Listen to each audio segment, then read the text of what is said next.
Shalom y bienvenidos a Vía Hafta Yisrael, una frase hebrea que significa amarás a Israel.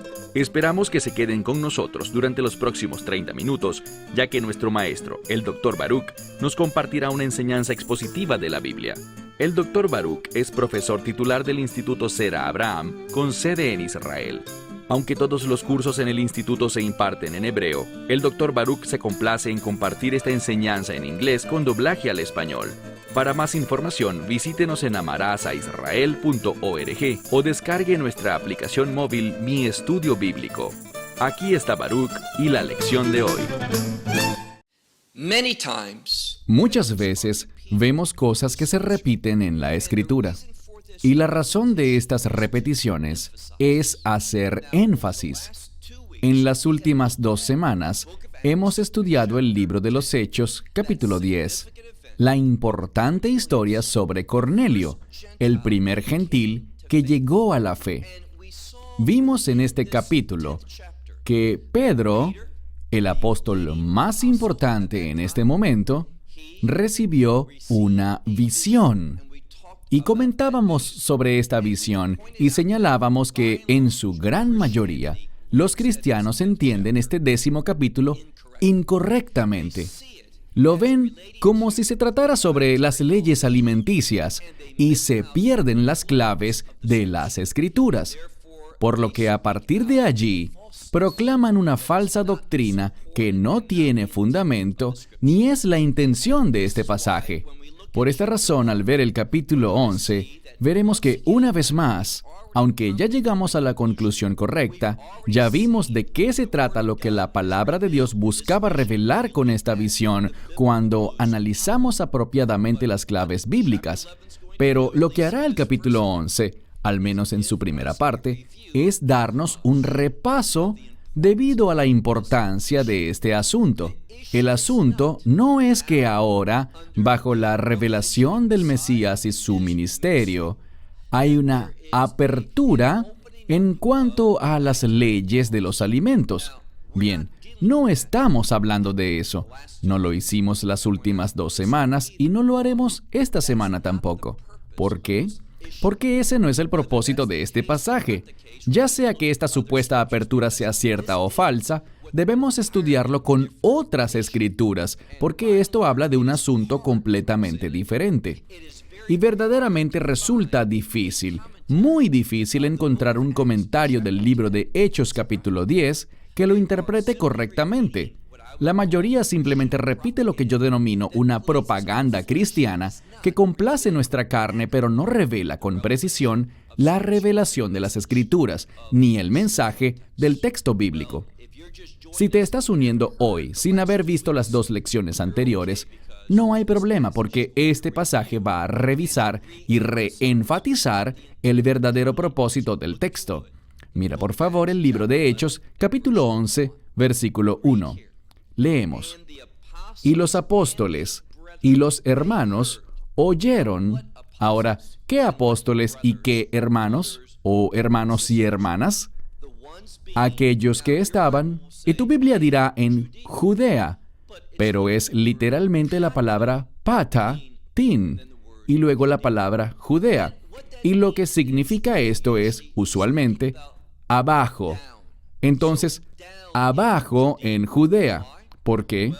Bien, simplemente porque siempre que la perspectiva sea Jerusalén, decimos que tú subes si vas a Jerusalén, y si te vas de Jerusalén o si hablas desde otro lugar, hablarás de algo que está abajo. Simplemente recoge un concepto común en hebreo. Bien, estamos leyendo en griego, pero la mentalidad de aquellos que escribieron esto, por ejemplo Lucas, yo creo firmemente, y no importa, yo no tengo mayor interés en eso, pero basado en la comprensión de Lucas, en su terminología, en la forma como él escribe, no me cabe la menor duda de que Lucas hablaba hebreo. Yo no creo que él fuese gentil. No tengo problemas con que lo fuera, absolutamente no, pero no creo que era un gentil basado en la forma como escribe, eligiendo este tipo de terminologías muy, pero muy hebraicas, utilizando frases como abajo hacia Judea. De nuevo, leamos el verso 1 del capítulo 11. Los apóstoles y también los hermanos oyeron, ¿quiénes? Los que estaban abajo en Judea, que también los gentiles habían recibido la palabra de Dios. Esto era considerado algo impactante y demuestra algunos de los problemas de los primeros creyentes judíos. Ellos no pensaban que este mensaje, que el ministerio de Yeshua, tuviese realmente nada que ver con los gentiles. Eso es extraño hoy en día, ¿verdad? Porque muchas veces hay personas que dicen, de hecho, si vienes de un trasfondo reformista, y me refiero al cristianismo reformado, o el movimiento calvinista, o la tradición del pacto, hay personas que sienten que el evangelio es para los gentiles y no para los judíos. Muchas personas creen esto y de hecho existe una denominación, la Iglesia Presbiteriana de los Estados Unidos. Ellos dicen, aunque es solo una rama de los presbiterianos, no es toda la Iglesia Presbiteriana. Aunque se llama la PCUSA, Iglesia Presbiteriana de los Estados Unidos. Repito, no es la Iglesia Presbiteriana de todo el país en general, sino que se pusieron ese nombre siendo solo un grupo específico. Ellos creen que no hay necesidad de evangelizar a los judíos debido a ese pacto. Ahora, no sé a qué pacto se refieren porque el pacto abrahámico es un pacto para las naciones al mismo tiempo que para Israel. Fue hecho para Israel aún antes de que esta nación existiera y simplemente declara que Israel será usado para proclamar un mensaje para todas las naciones, incluyendo a Israel mismo. Sí, yo reconozco que la Escritura también dice que la salvación es de los judíos. Quiere decir que este mensaje fue dado primero a los judíos. Así que cuando vemos las Escrituras apreciamos que el mensaje de salvación fue dado primero a Israel porque Israel lo necesitaba para sí y también para compartirlo. Pero por más que algunos cristianos quieran decir que los judíos no necesitan el Evangelio porque tienen un pacto diferente, ¿a qué pacto se refieren? No tengo idea. En segundo lugar, existen quienes creen que Dios básicamente se deshizo de Israel, que ya esta nación no tiene importancia alguna. Ambas versiones están equivocadas, y es prácticamente el extremo opuesto a lo que vemos aquí. Cuando vemos a estos creyentes judíos sorprendidos porque los gentiles también respondieran al Evangelio, y así sucedió. El Evangelio, en primer lugar, es una ofrenda para Israel, para los judíos, la cual se suponía que ellos debían divulgar entre las naciones. Mira de nuevo. Los apóstoles y los hermanos escucharon, los que estaban en Judea, que también los gentiles recibieron la palabra de Dios. ¿Y qué pasó? Verso 2. Y cuando Pedro subió a Jerusalén, dice que contendía contra ¿quiénes? Contra los que eran de la circuncisión. Y es muy importante que entendamos de quiénes estamos hablando aquí. Estos que eran de la circuncisión. Otra manera de llamar este grupo de personas es como los judaizantes. ¿Qué decían ellos? Ellos decían que el Evangelio era solo para los judíos. ¿Te das cuenta? Insisto, vas a ver que muchos comentaristas cristianos se perderán de lo que eran las enseñanzas fundamentales de los judaizantes. Esto será más fácil de entender cuando lleguemos a Hechos 15. Pero lo que ellos decían era esto, que con el fin de que alguien fuese salvo, primero debían ser circuncidados. Por esto leemos al final del verso 2 que dice, los que eran de la circuncisión de esa doctrina, según la cual solo después de que un hombre ha sido circuncidado, es decir, de que se ha convertido, de que se ha hecho judío, entonces es cuando el Evangelio, el mensaje de Yeshua y su obra, puede tener un efecto de salvación en su vida. Si en esencia la persona no se ha convertido al judaísmo, si no se ha hecho judío externamente, entonces no puede ser salvo internamente. Ese era el mensaje que ellos enseñaban. Y lo que descubrimos aquí es que Pedro, él estaba contendiendo con ellos. Él predicaba en contra de esa perspectiva. Mira de nuevo el verso 2. Y cuando Pedro subió a Jerusalén, dice que contendía contra los de la circuncisión. Y estos de la circuncisión ellos decían que él comía, que él entraba a comer con ellos. Y este era el problema.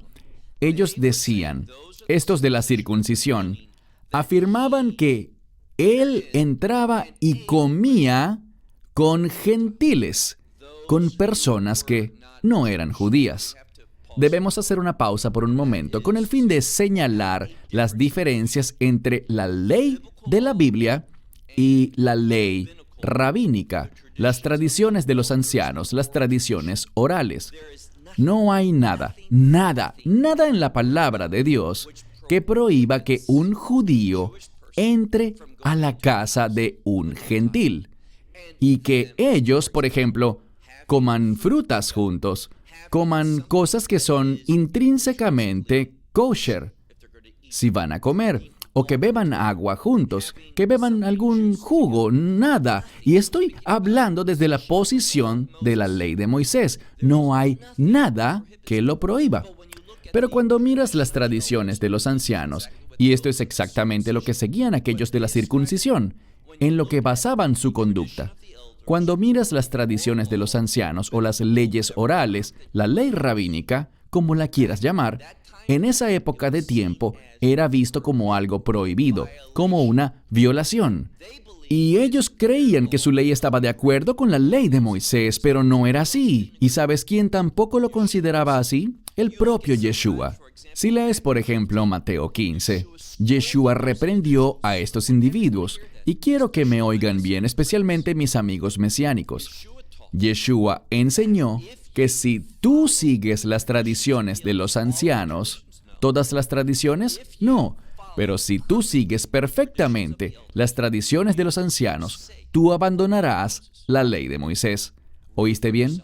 Léelo por ti mismo. Busca los primeros versos de Mateo 15. Seguir las tradiciones orales, si las obedeces todas, eso no significa que todas las leyes orales sean malas, pero necesitas al Espíritu Santo y necesitas la palabra de Dios para ser capaz de filtrarlo bien. Algunas de estas tradiciones y de las leyes amplían nuestra comprensión de las Escrituras y nos permiten tener un entendimiento de la ley bajo una perspectiva más antigua de cómo era entendida en aquel entonces. Y eso a veces puede ser valioso, pero si tú las aceptas todas y tomas las tradiciones orales, la visión talmúdica, hablando del Mishnah y el Gemara, si te apropias de ellas y dices, este es mi estilo de vida ahora, tú abandonarás entonces la ley de Moisés. Las tradiciones orales no te asisten para cumplir las leyes de Moisés, sino el Espíritu de Dios y la palabra de Dios. Solo estos dos elementos. El Espíritu Santo lo hará y la palabra de Dios lo hará. Así que mira de nuevo lo que ocurre. Estos hombres de la circuncisión estaban diciendo que Pedro tenía la costumbre de entrar y comer con los incircuncisos. Tenemos dos grupos de personas, los de la circuncisión y los incircuncisos. Y eran los circuncisos quienes creían que a menos de que te circuncidaras, de que te hicieras judío, el evangelio no tendría valor para ti.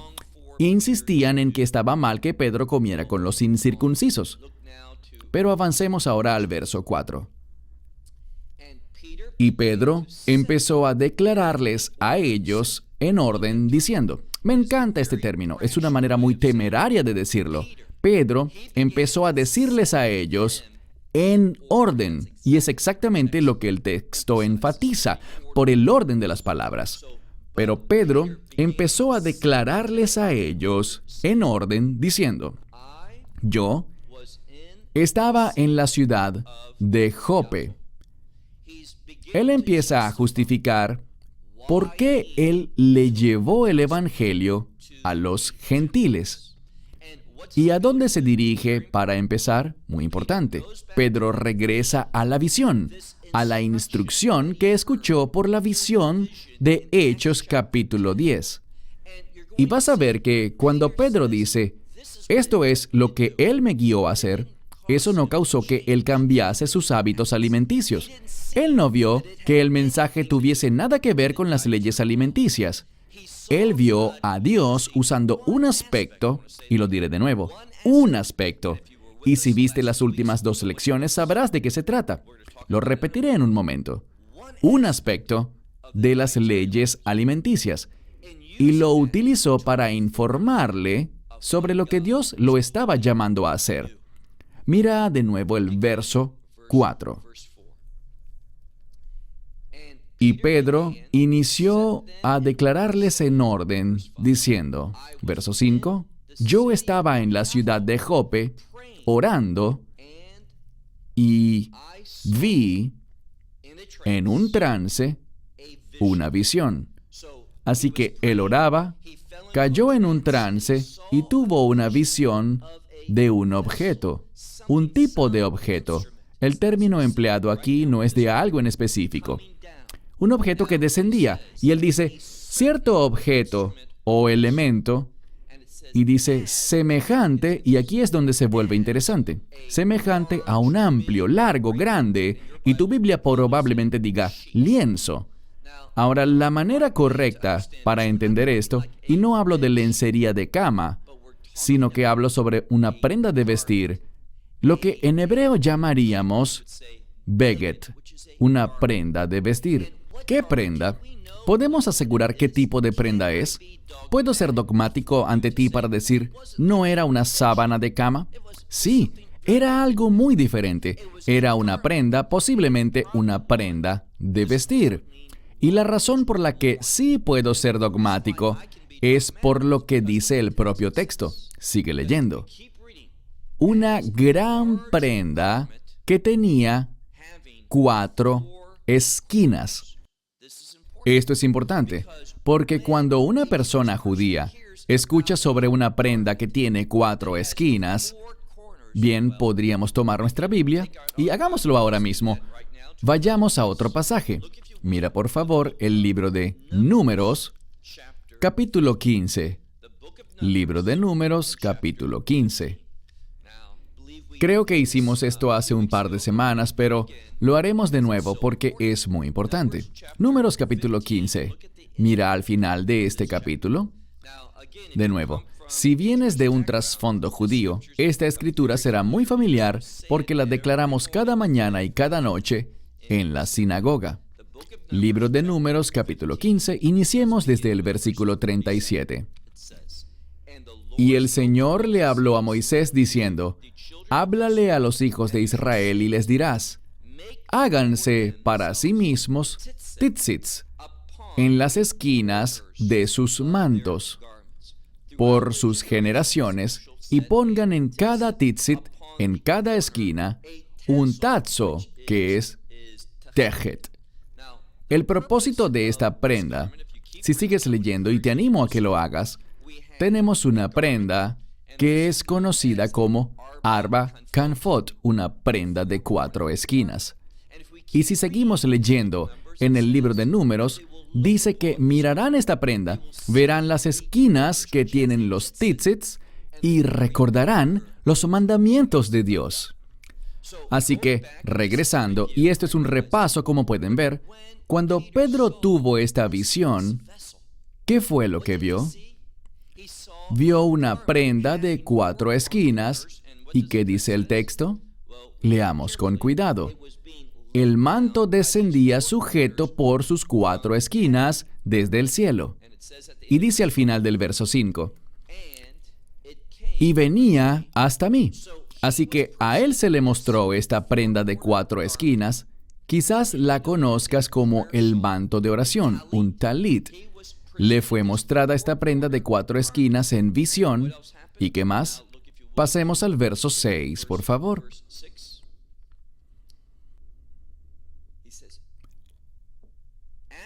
Al cual Yo miré, y esta palabra para mirar tiene el sentido de mirar algo profundamente, con intención. Él fijó sus ojos en ella minuciosamente y la estaba examinando. Estas dos palabras juntas informan al lector que Pedro vio una gran importancia en esta visión. Él prestó gran atención a ella, buscando discernir cuál era su significado. Fijé mis ojos en ella, discerniendo, y vi criaturas terrestres de 4 patas. También vi bestias y además cosas que se arrastran, animales que se arrastran, y también aves del cielo. Así que en este manto, él vio toda clase de animales de 4 patas, bestias o animales, también animales que se arrastran por el suelo y también aves del cielo. ¿Qué podemos decir sobre estas criaturas? Esto es lo que muchas personas hacen. Ellos dicen, son animales inmundos. ¿Pero cómo lo sabes? No hay nada en el texto. Y sé lo que se dirá en un momento, pero hasta este punto, leyendo en este momento, ¿sabes si estos animales, criaturas y aves son kosher? ¿Se pueden comer o no se pueden comer?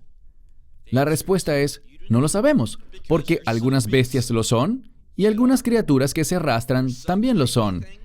Y también hay aves que lo son. Y del mismo modo lo opuesto también se puede afirmar. Hay animales no kosher, criaturas que se arrastran que no lo son, y algunas aves que tampoco son kosher. Pero en este momento está escrito de una manera muy incierta y nada específica. E insisto, no podemos discutir al respecto. Todo lo que sabemos es que se le mostró toda clase de animales, bestias, criaturas que se arrastran, aves, en este manto. No sabemos más nada al respecto hasta aquí, y cuando la Escritura no dice algo específico, es porque su intención es no ser específico. No es el objetivo aquí. Saber si son kosher o no son kosher, eso es algo irrelevante en este momento. Pasemos ahora al verso 7. Aquí es donde se vuelve más interesante aún. Escuché una voz que me decía, levántate. Ya vimos cuán importante y con cuánta frecuencia se menciona en esta sección, capítulos 9, 10 y ahora el 11, el término levantarse.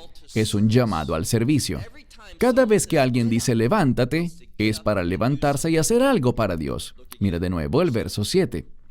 Levántate, Pedro. Y aquí hay algo enfático. Y hay muchos, de hecho, no conozco ningún comentarista cristiano que enfatice esta palabra. Simplemente le pasan por encima y la ven como insignificante, pero es una acción muy equivocada. Este es el núcleo de este pasaje. Tu Biblia quizás diga mata, pero no dice mata.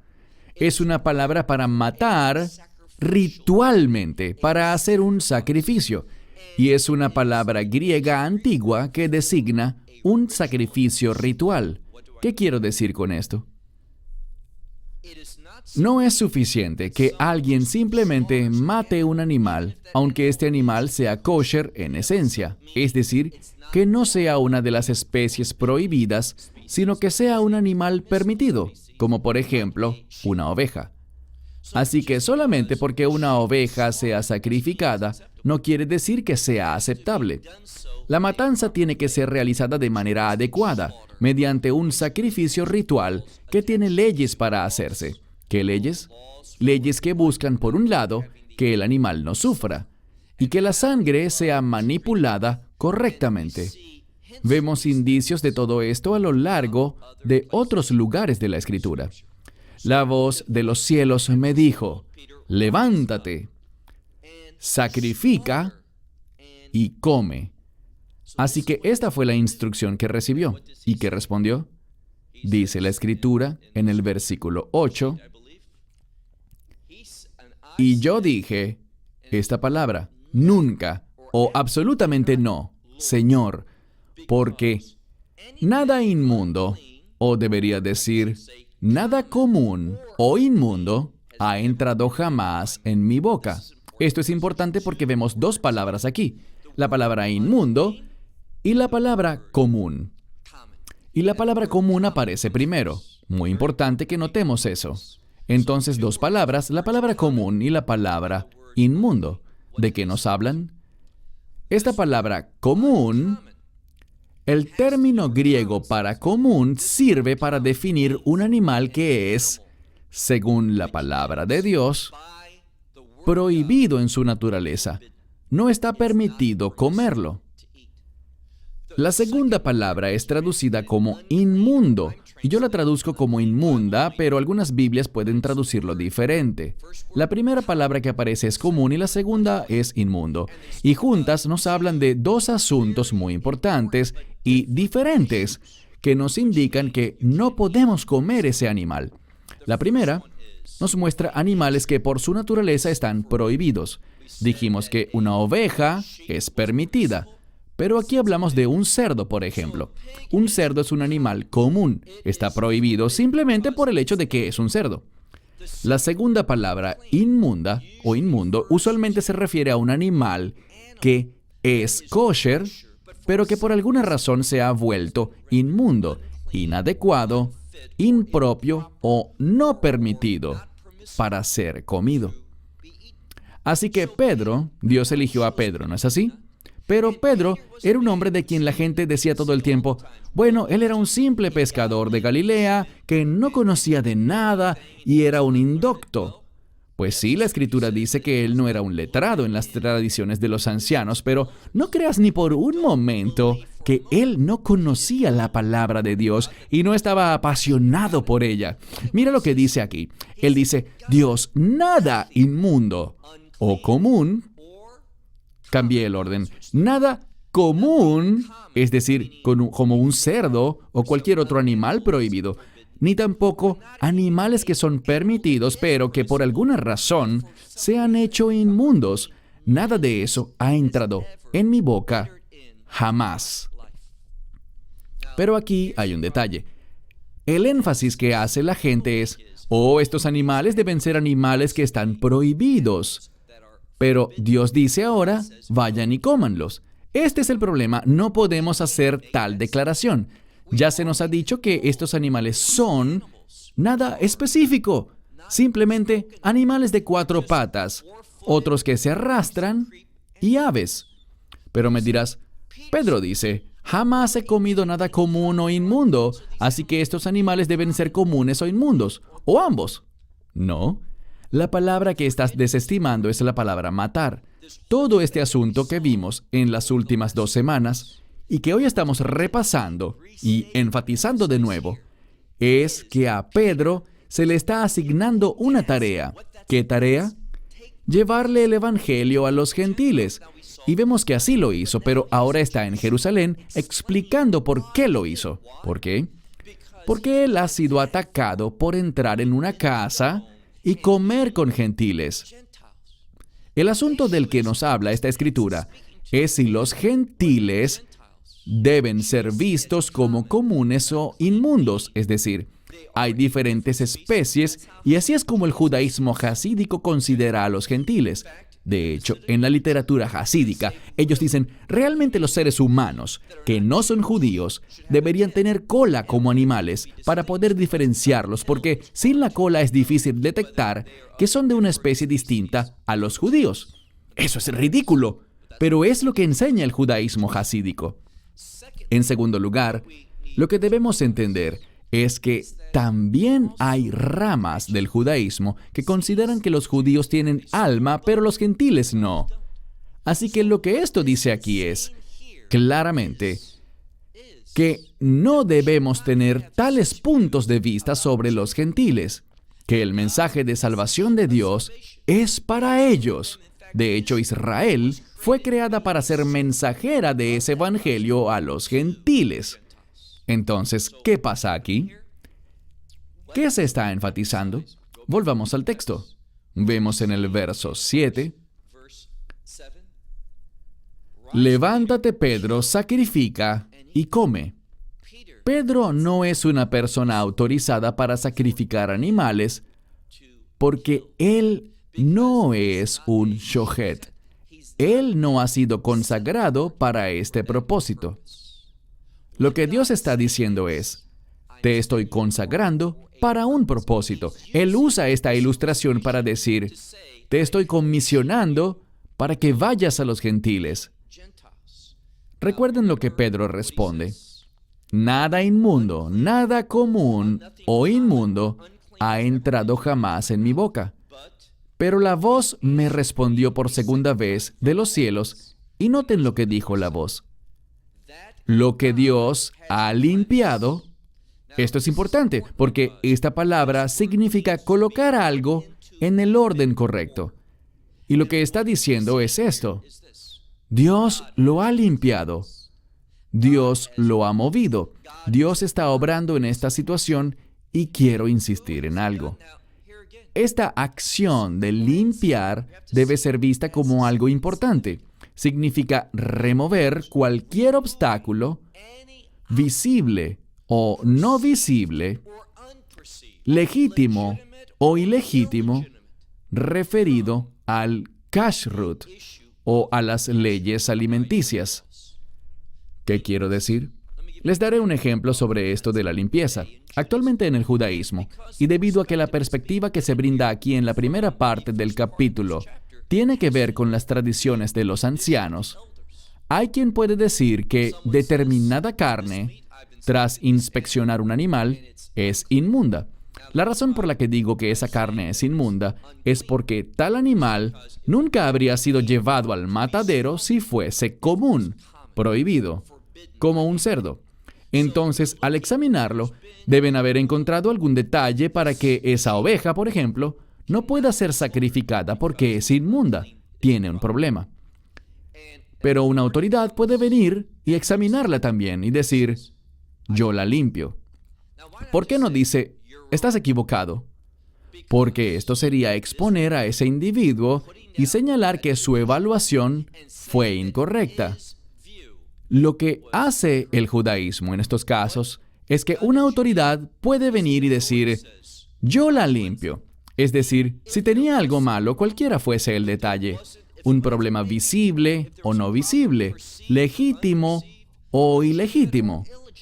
Cuando es limpiado, quiere decir que ahora es aceptable. No tenemos que preocuparnos por estas cosas. En todo aspecto, ha sido manejado apropiadamente. Ya está corregido y esto es lo que dice la Escritura. Lo que Dios ha cambiado, tú no común. Esto es grandioso. Usualmente leemos, a lo que Dios ha limpiado, no lo llames tú común. Pero la palabra llamar no está allí. Y el hecho de que esté escrito así es para enfatizar lo que Dios está diciendo.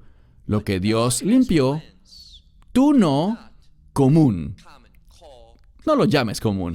Y verás que ambos términos se mezclan aquí. Lo que Dios ha limpiado, no lo llames común. Algo común se refiere directamente a un animal prohibido, como un cerdo, que está intrínsecamente prohibido. Entonces dice, yo he limpiado, he removido cualquier problema, legítimo o ilegítimo, correcto o incorrecto. Yo lo he removido y he declarado que es ahora permitido, que no hay nada de común en él. Ya no hay nada intrínsecamente prohibido en esto. De nuevo, la gente dirá, mira esto. El texto dice que toda la comida ahora es permitida. Ningún alimento está intrínsecamente prohibido. Pero el detalle está en que esta escritura no trata para nada ese tema, porque como vimos en las últimas semanas, no nos estamos refiriendo a comida. ¿Por qué lo digo? Miremos ahora el verso 10. Y esto, muy importante porque es lo que enfatiza el texto aquí. Es la primera palabra en este texto.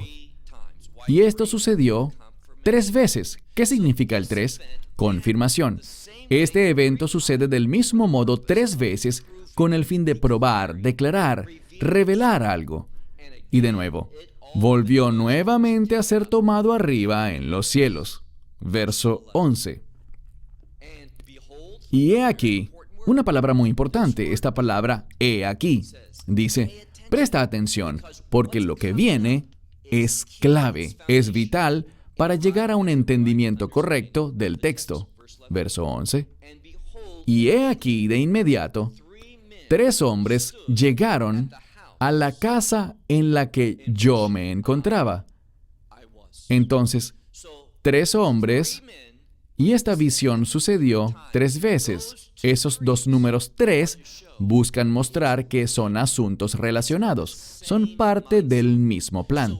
Así que para entender esta visión tenemos que seguir leyendo. Ya conocemos la respuesta, la aprendimos en nuestro estudio del capítulo 10, pero es tan importante que Dios en su providencia, en su inspiración de las Escrituras, provocó que el escritor del libro de Hechos, presumiblemente Lucas, que escribiera este capítulo con el fin de confirmar y reconfirmar lo que se está diciendo aquí. Así que, he aquí, en otras palabras, presten mucha atención. De inmediato, esto nos lleva de vuelta al evento anterior. 3 hombres llegaron a la casa donde yo estaba, y dice que fueron enviados de Cesarea a mí. Y sabemos quién los envió. Cornelio. Es lo que leímos anteriormente en el capítulo anterior. Fueron enviados desde Cesarea a mí, y el Espíritu me dijo que fuera con ellos y que yo no, algunas Biblias dicen dudara, pero quiero que hagas algo, quiero que regreses al verso 2. Allí dice, y entonces Pedro subió a Jerusalén y contendió con ellos. Vemos la palabra contender, discutir. Esta es la misma palabra que antes traducen como contender, o como quiera que haya sido traducida en el verso 2. Asimismo deberíamos traducirla en el verso 12. El Espíritu Santo dice, ve con ellos, y luego aparece una negación, pero muy fuerte.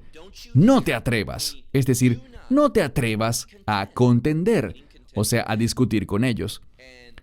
Y ellos fueron conmigo. ¿Quiénes? Estos 6 hombres. De nuevo, los números son importantes. ¿Cuál es el propósito de todo esto? El propósito de todo esto es la gracia. Y esto es lo que vemos. Este es un mensaje de que la gracia está llegando a Cesarea. ¿Por qué gracia? Porque Dios. ¿Qué ayuda hermenéutica encontramos para entender de lo que estamos hablando? Bien, si regresas al verso 1, dice en la segunda mitad del verso, y también los gentiles recibieron la palabra de Dios. Esto es gracia. Ellos la recibieron porque 6 hombres vinieron a mí con un propósito, y el 6 significa gracia. El 3 es revelar. Los enviaré a Cesarea para revelar la gracia de Dios a ellos. Una vez más, leamos de nuevo el verso 12. Y el Espíritu me dijo, ve con ellos, no contiendas. No te atrevas a debatir sobre esto. Y vinieron conmigo también 6 hombres, los 6 hombres, y entramos en la casa de un varón. ¿De qué varón? Ya lo sabemos. Cornelio. Él está dando un recuento del capítulo 10. Y él proclamó también a nosotros cómo él vio al ángel en su casa de pie, literalmente siendo puesto en pie. Y esto es importante. Este cambio de una voz activa a una voz pasiva es significativo. Significa que el ángel no hizo esto por su propia cuenta. Él fue colocado allí por Dios. Él fue posicionado allí para este propósito. Y le dijo a él, el ángel le dijo a Cornelio, envía a Jope a 4 hombres para buscar a un hombre. Y Simón, es decir, envía a Jope a buscar a un individuo llamado Simón. Trae a Simón, aquel que es llamado Pedro. Entonces, a él un ángel le dijo, envía a estos hombres, y 6 hombres aparecieron. Esto es un hidush, es algo nuevo, porque ¿hacia dónde vamos? Y si recuerdas bien, en Hechos capítulo 10, vemos a un número distinto. Esto no significa que haya un error en el texto, sino que busca darnos mayor revelación. Entonces, ¿qué ocurre? Bien, ve y manda a buscar a Pedro, verso 14, el cual te hablará. Y me gusta esto. Palabras a ti. Existen dos palabras griegas para definir el término palabra. Una revela un patrón, un paradigma, un programa, y el otro es el término que significa una palabra declarada que produce el cumplimiento de ese programa. El término para los planos o el programa, el plan, es llamado logos. La palabra logos tiene que ver con la voluntad de Dios, pero la palabra rema es la palabra que es pronunciada para que ese programa, ese plan, esa voluntad pueda ser cumplida. Entonces, Pedro vendrá con el propósito de hablar la palabra rema a ti, es decir, a Cornelio, con el fin de que tú seas salvo y toda tu casa. Entonces es un mensaje de salvación. Vimos 6 personas, gracia. Es un mensaje de gracia en esta situación. Verso 15. Y en el principio me habló, dice, en el principio, yo hablé. Pedro está hablando, y quiero traducirlo bien. Estaba yo empezando a hablar cuando el Espíritu Santo cayó sobre ellos, así como también Él cayó sobre nosotros en el principio. El texto dice que Pedro empezó a hablar el mensaje de salvación, este mensaje del Evangelio. ¿Y qué pasó? Al hacer esto, Cornelio estaba listo para recibir. Él sabía que esto era de Dios. Él había preparado su casa y, como vimos, muchas otras personas estaban allí para escuchar el mensaje. Y lo oyeron, querían recibirlo, lo recibieron, y la señal de su fe fue que el Espíritu Santo cayó sobre ellos, tal como también cayó sobre nosotros al principio, es decir, en Pentecostés o Shavuot. Y la palabra del Señor recordé. Cuando dijo que Juan, entonces él recordó la palabra del Señor cuando Yeshua dijo, Juan bautizó con agua, pero ustedes bautizarán en el Espíritu Santo. Pedro entendió algo. Él recordó la proclamación de Yeshua de que Juan el Bautista, bautizó con agua, pero en el ministerio de los Shelahim, los apóstoles, ellos bautizarán con el Espíritu Santo. Esto es el bautismo del Espíritu Santo. ¿Y qué pasó? Lo que pasó aquí, verán, esto pasó después del capítulo 8. Inicialmente, cuando el Espíritu Santo fue derramado por primera vez, el texto mostraba la autoridad de los apóstoles. Así que los apóstoles llegaron e impusieron sus manos. La imposición de manos demuestra que aquel que impone sus manos tiene autoridad, una autoridad divina, un llamado celestial sobre su vida. Esto es diferente. Pedro está aquí y el Espíritu Santo ya había sido dado y derramado en estas áreas. Y ahora vemos lo que es normativo hoy en día. Me refiero al bautismo del Espíritu Santo, ¿correcto? La Escritura dice que Yeshua dijo que Juan bautizaría con agua, pero ustedes bautizarán en el Espíritu Santo. Así que habla del bautismo del Espíritu Santo. ¿Y cómo sucedió? Pedro compartía el Evangelio. Él estaba hablando. Era todo lo que estaba haciendo. Y mientras hablaba, recuerden lo que dice el texto en el verso 15. Y al inicio yo hablaba. ¿Y cuál fue el resultado de su discurso? Verso 15. El Espíritu Santo cayó sobre ellos, igual que también cayó sobre nosotros al principio. Y recordé la palabra del Señor que dijo, Juan bautizó con agua, pero ustedes bautizarán en el Espíritu Santo. Verso 17. Por lo tanto, sí, y tu Biblia puede decir aquí parecido o similar, pero la mejor traducción es igual. No es simplemente algo parecido o similar. El término semejante sería mejor, pero si ves la palabra original, la mejor palabra para comprenderla en español es la palabra igual o el mismo. Es decir, Dios no hace distinción alguna aquí entre el Espíritu Santo que reciben los judíos y el Espíritu Santo que reciben los gentiles.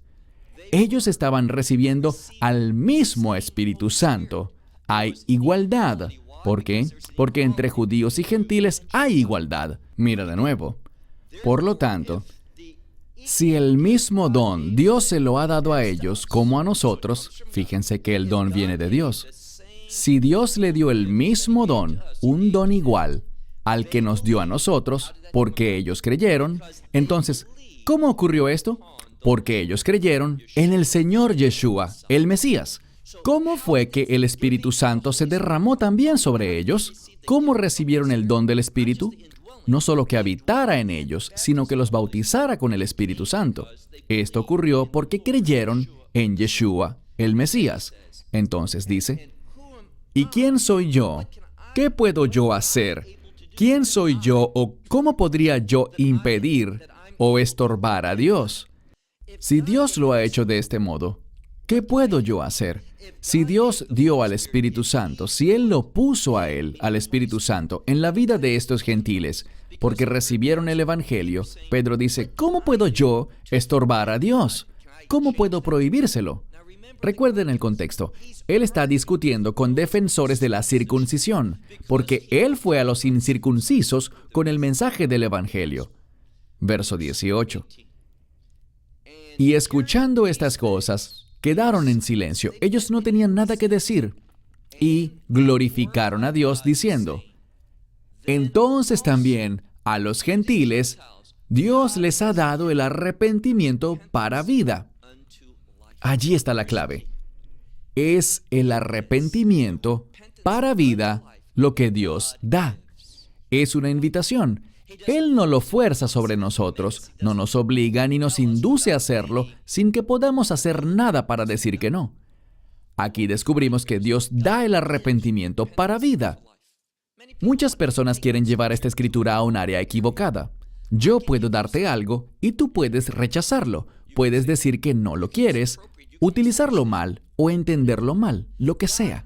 Dios da el arrepentimiento para vida y mi esperanza es esta, que tú seas sabio y lo recibas, que seas sabio y hagas como estos individuos, que se gozaron en Dios diciendo, entonces también a los gentiles, Dios les ha dado el don del arrepentimiento para vida. Y esa vida debe incluir al Espíritu Santo. Él es aquel que nos guía, dirige, instruye, reprueba, convence, empodera, equipa, para que podamos ser siervos de Dios. Sí, en el libro de Hechos vemos capítulo tras capítulo enfatizado el ministerio del Espíritu Santo en la vida de las personas. Por lo tanto, debemos también enfatizar nosotros al Espíritu Santo en nuestras vidas, para escucharle, para obedecerle, para hablar las palabras que Él nos da y hacer las cosas que Él nos instruye a hacer. Este es un emocionante capítulo que seguiremos estudiando la próxima semana, cuando avancemos en nuestro estudio del libro de Hechos capítulo 11. Shalom desde Israel. Esperamos que te hayas edificado con el mensaje de hoy y lo compartas con otros. Te invitamos a seguir nuestros estudios cada semana por este canal y por el portal de YouTube de Amarás a Israel. También puedes descargar nuestra aplicación móvil gratuita, Mi Estudio Bíblico. Finalmente, para obtener más información sobre nosotros, visita nuestra web amarasaisrael.org, donde encontrarás otras conferencias de Baruch en audio, video y texto. Hasta el próximo programa. Que el Señor te bendiga en Yeshua HaMashiach, Jesús el Mesías, mientras caminas con Él. Shalom desde Israel.